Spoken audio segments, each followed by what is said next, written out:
Did you know a black hole might actually be a gateway to a parallel universe? A completely different reality, nothing like ours. And here's the wild part. Some scientists believe there could be a white hole on the other side, the exact opposite of a black hole, connected through a cosmic tunnel. A black hole doesn't just swallow matter. It swallows everything, even time itself. Get too close, and seconds for you could turn into years for the rest of the universe. And if you could travel through that tunnel, a black hole might work like an actual time machine, letting you move into the future, or even the past. But the weirdest part?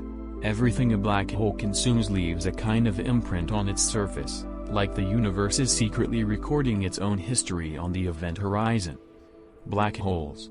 Not just cosmic monsters, but maybe the key to understanding everything.